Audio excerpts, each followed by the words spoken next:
Somos el grupo número 3 que está integrado por Núñez Zambrano Yanela, Rojas Sánchez Elkin, Solís Torres Dariana, Zambrano Pinto Ana y quien les habla, Maya Romero Zuleika. En este video vamos a explicar los principios generalmente aceptados aplicados en la contabilidad y sobre los principios deontológicos del contador.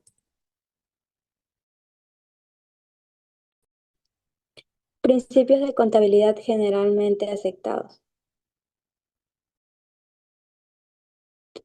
Los PCGA, principios de contabilidad generalmente aceptados. Los PCGA son un conjunto de normas, reglas, lineamientos y criterios básicos que orientan cómo debe registrarse, elaborarse y presentarse la información contable de una empresa. Su finalidad es garantizar que los estados financieros sean claros, comparables, confiables y útiles para los usuarios tanto internos como externos. Estos principios establecen las bases conceptuales de la contabilidad y aseguran que toda la información económica de una entidad se procese de una forma uniforme, objetiva y transparente.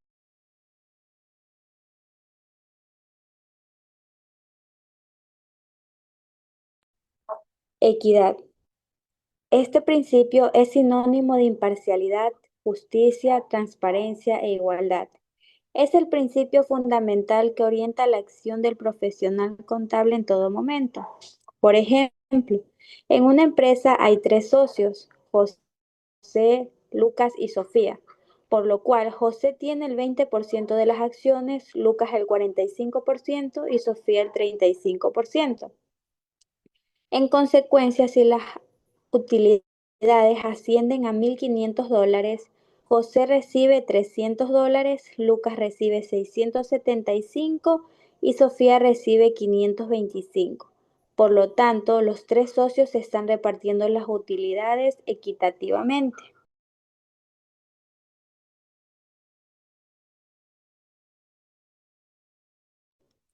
Partida doble. El principio de la partida doble es la base de la contabilidad al momento de registrar todos los hechos contables y consiste en la igualdad de cuentas que tiene que haber entre el debe y el haber, lo cual nos dice que no hay deudor sin acreedor ni acreedor sin deudor. Y a toda partida registrada el debe le corresponde otra partida registrada en el haber. Por ejemplo, si una empresa compra mercadería en efectivo por un total de $6.000, significa que ingresó mercadería por $6.000 y salió dinero en efectivo por los mismos $6.000, lo cual existe una igualdad.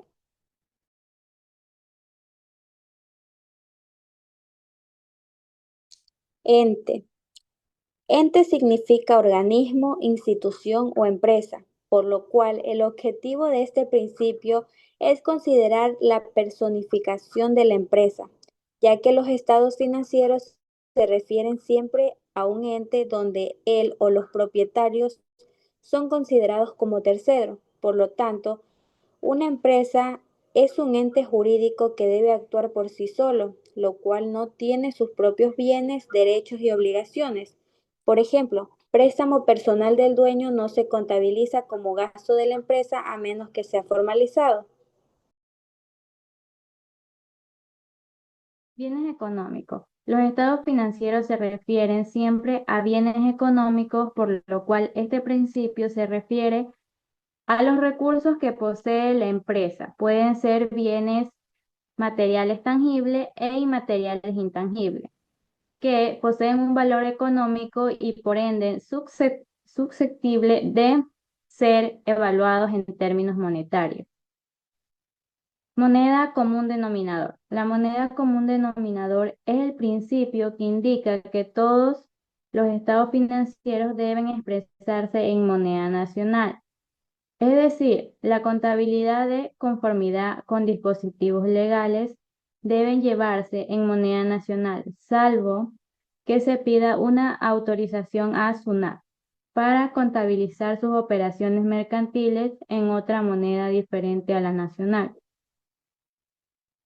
Empresa en marcha. Este principio nos indica que la existencia y la permanencia de la empresa en el mercado, por lo cual se entiende que los estados financieros pertenecen a una empresa en marcha.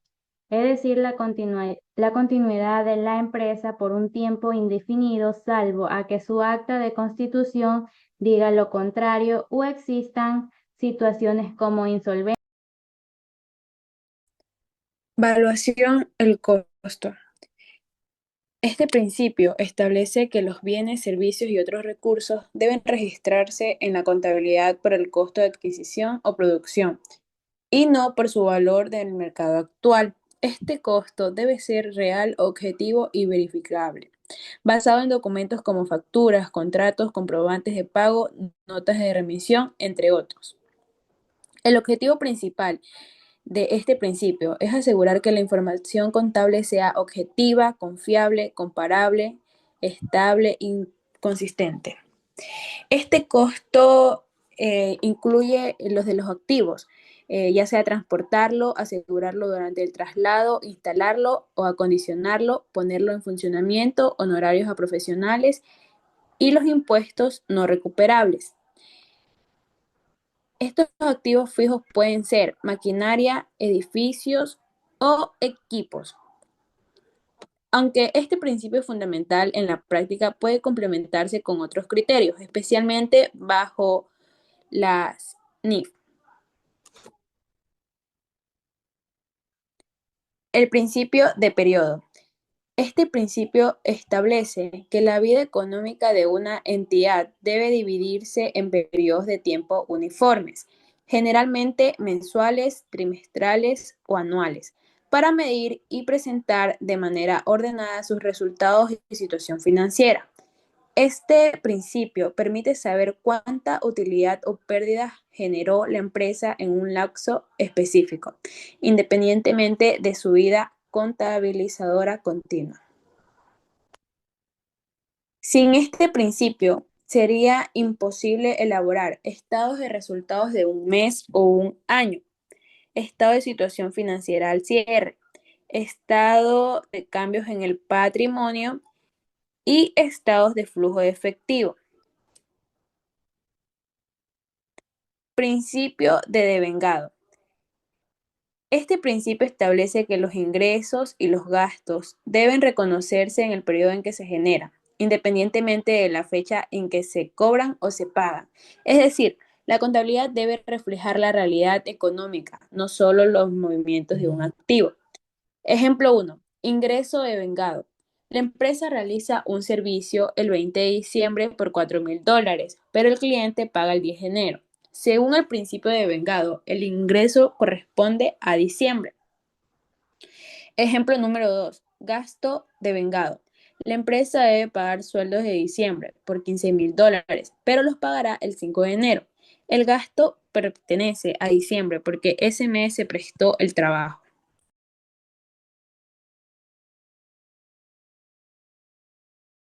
Objetividad.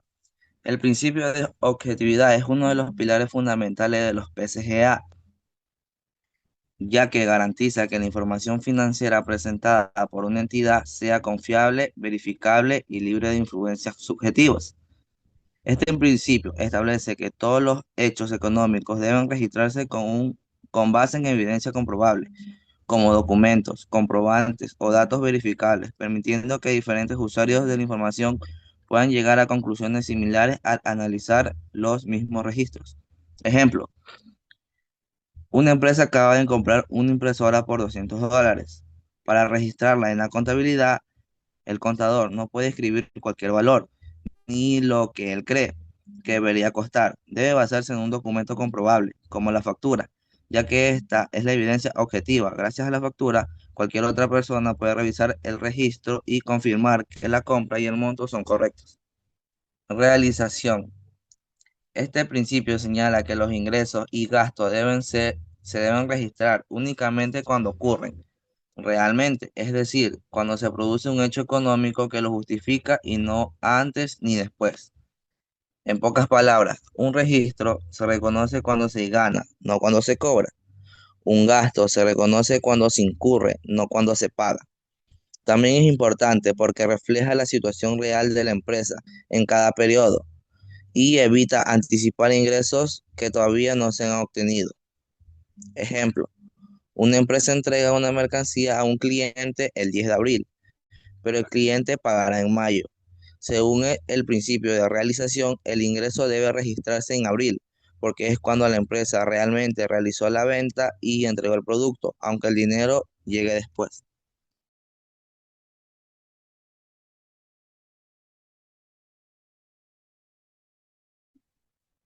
Prudencia. El principio de prudencia es uno de los PCGA más importantes y establece que la contabilidad debe reconocer las pérdidas probables tan pronto como se conozcan, pero los ingresos solo cuando estén realmente realizados y seguros. Es importante porque permite mostrar una imagen financiera honesta y equilibrada y también evita decisiones basadas en expectativas optimistas que podrían no cumplirse. Ejemplo, una empresa sabe que un cliente probablemente no pagará una factura de $10,000, aunque no es seguro, pero hay señales claras de que no se cobrará. Según el principio de prudencia, la empresa debe reconocer una provisión o pérdida probable, aunque todavía no se haya confirmado el incumplimiento. Así evita mostrar ingresos que quizás nunca llegarán. Principio de uniformidad. Este principio nos indica que si se adopta un determinado método de contabilidad, este debe permanecer siempre, por lo cual esta permitirá una mejor comparación de los estados financieros en los diversos periodos de una empresa en marcha, ya que si una empresa ejecuta cambios constantes en el método que utiliza en cada periodo corto, dificultará la interpretación y comparación de los estados financieros. Significación. Este principio de significación o importancia relativa nos dice que en la aplicación de los principios contables y normas particulares se debe actuar necesariamente con sentido práctico, es decir, que ante el hecho de que se dieran situaciones de mínima importancia, éstas se dejarán pasar por alto. Desde luego, no existe un parámetro que fije los límites de lo que es y lo que no es significativo, por lo cual el contador debe aplicar un buen criterio profesional y sentido práctico para resolver los acontecimientos. Exposición.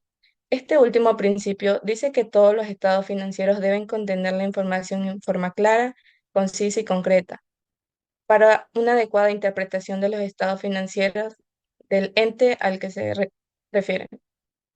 Principios deontológicos. Integridad. La integridad es la base de la conducta ética en contabilidad. Los contadores deben ser honestos, veraces y transparentes en todas sus gestiones profesionales. Deben adherirse a los más altos estándares morales y éticos, incluso ante situaciones difíciles. Al mantener la integridad, los contadores generan confianza con sus clientes, colegas y al público. Objetividad. La objetividad implica que no debemos permitir que nuestros intereses personales, relaciones, emociones o presiones externas influyan en nuestro juicio profesional. En otras palabras, el contador debe evitar cualquier conflicto de interés que pueda afectar la calidad o la neutralidad de su trabajo. Los contadores deben basar sus decisiones en pruebas objetivas y evitar cualquier conflicto de intereses que pueda comprometer su objetividad. Competencia profesional.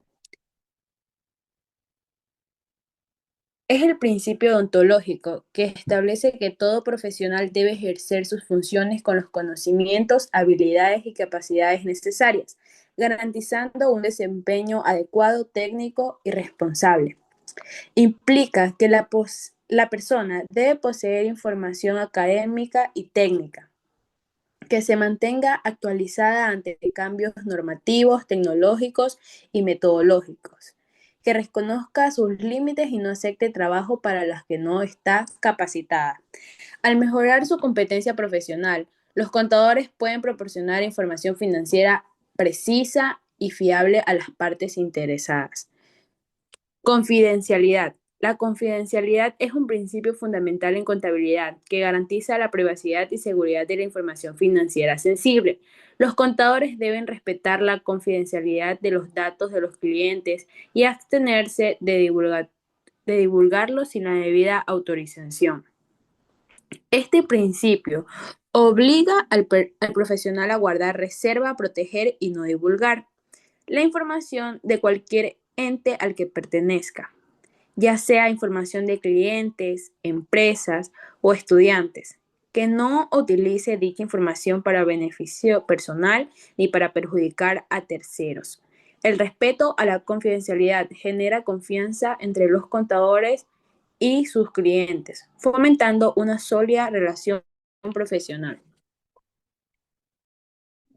Comportamiento profesional. Los contadores deben comportarse de manera que se preserve la dignidad y la reputación de la profesión. Deben evitar cualquier actividad que pueda desacreditar la profesión contable. El comportamiento profesional incluye ser respetuoso, cortés y mantener los límites profesionales con clientes y colegas. Escepticismo profesional. El escepticismo profesional consiste en cuestionar y evaluar críticamente la información financiera. Los contadores deben ejercer el escepticismo profesional para detectar posibles errores, fraudes o inexactitudes en los registros financieros. Al adoptar un enfoque escéptico, los contables pueden garantizar la exactitud y la fiabilidad de la información financiera, protegiendo así los intereses de las partes interesadas. Finalmente, sabemos que los principios de contabilidad generalmente aceptados y los principios deontológicos del contador constituyen la base ética y técnica sobre la cual se construye la información financiera, mientras los PCGA aseguran que los registros contables sean objetivos, verificables, prudentes y reflejen adecuadamente la realidad económica de una entidad. Los principios deontológicos orientan el comportamiento profesional del contador, guiándolos hacia la integridad, la responsabilidad y transparencia. En conjunto, ambos conjuntos normativos no solo buscan garantizar la calidad y confiabilidad de los estados financieros, sino también fortalecer la confianza pública en la profesión contable. El cumplimiento de estos principios permite que la información generada sirva para la toma de decisiones y promueva una práctica profesional ética, coherente y alineada con el interés colectivo. Esta fue la presentación del grupo número 3. Gracias.